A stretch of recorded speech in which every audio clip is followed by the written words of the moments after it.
Assalamu alaikum everyone, my name's Layla and with me today are two of my very best friends, Kauthar and Asra.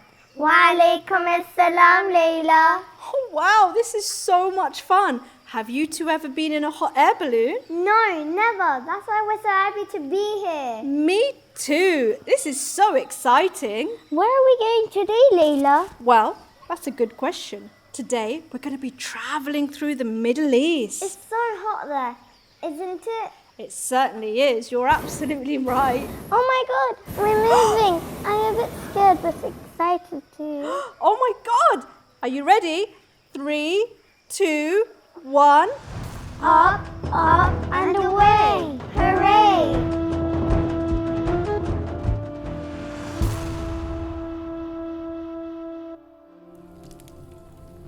In one day, 72 men are dead. The companions of Imam Hussain alayhi salam have returned to Allah. So have Aun and Muhammad, Qasim, Abu Fadl al-Abbas, Ali Akbar, baby Ali Asghar, and of course our beloved Imam Hussain. Another night fell on the land of Karbala, the night of Sham al-Gharebaan. It's a very lonely night and a very sad one too. There's no fire, there's no light, it's just a night of darkness. All we can hear are the sounds of ladies and children crying. Widows crying for their husbands, sisters crying for their brothers, mothers crying for their children, orphans crying for their fathers. But Lady Zainab is not crying. No tears were flowing from her eyes. Imam Hussain alayhi salam is not there to comfort the mothers and the orphans, but Lady Zainab is. Abbas and Ali Akbar are not there to guard the tents, but Lady Zainab is. Enough! Surely Yazid's beastly men would leave the ladies and children in peace so they could remember their dead. But no, they didn't. Oh no! Look! Yazid's men! They're surrounding the tents! They're just being so mean to the women and children! But why won't they leave them alone? Layla, what more do they want from the Ahlul Bayt? They're never gonna stop. Not until they're all destroyed. But this is so unfair. There are no men left to protect the women and children. Layla, I don't think I want to know anymore.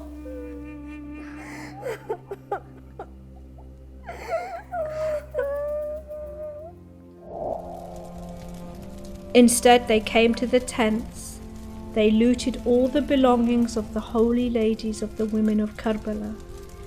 Shimr, the most evil of Yazid's men, came too. Sakina was crying for her father. Instead of comforting words, Shimr slapped Sakina's face and pulled off her earrings from her ears. Blood poured from little Sakina's ears. You would think that they would stop now, but no, they're carrying on. One by one, they set fire to the tents. The helpless ladies and children ran from one tent to another. So did little Sakina. Her dress was on fire and her ears were bleeding, and all she wanted was her dear father. She ran to the battlefield screaming. But what about Imam Sajjad? He is still in one of those tents. Are they going to burn it? Kauthar, think about it. They've killed Imam Hussain, they've killed his men, even his little baby. They're never going to stop, right? Not until they're all destroyed. The seventh tent, which was the last, was also set on fire, and our fourth Imam, Imam Zain al-Abidin, was lying in bed. Lady Zainab was worried because she knew she had to save the Imam of the time, our fourth Imam. So she rushes to the tent and rescues Imam Zain al-Abidin to safety. All the other tents are burning down and the holy ladies and children were left homeless. Tonight is the night of Sham al-Gharebaan, the night of the homeless. The children are so frightened they're running away to escape the fire. Lady Zainab and Kulthum went in search of the children. Some they found dead, some were trampled by horses, and some had been burnt by the fire. They gathered the ladies and children together in a small place where our fourth Imam was lying down. Sakina could not be found. Kulthum stood guard while Lady Zainab rushed to the battlefield screaming, Sakina, where are you? Sakina! Sakina! While searching, Lady Zainab reached the area where Imam Hussein's body was lying.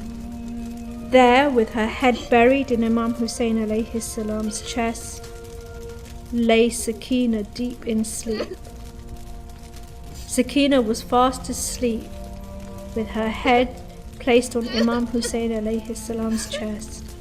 Lady Zainab gently picked up Sakina and took her back to her mother. She settled all the ladies and children and then stood on guard with a broken spear in her hand. Lady Rubab kept waking up. Zainab said to her, Rubab, do not worry. Rest peacefully as the daughter of Ali is on guard. You have nothing to fear, Rubab.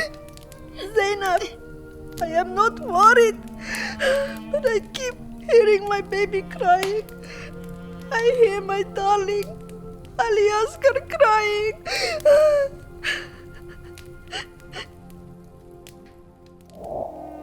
Poor Rubab, poor mother. She can hear her baby Ali Asghar crying, buried beneath the sands of Karbala. She can't sleep comfortably tonight. She just can't. There's too much that's happened. And she just wants her baby back. Late that night, Zainab saw something strange. She saw a man on a horse riding towards her. She cried out, O man on the horse, please do not come any nearer. I have just managed to get the children to sleep. We have nothing left. Please go away. The rider continued riding towards her. Lady Zainab got very angry. She lifted the broken spear and warned the rider. Stop! Stop just there. Do not come any nearer.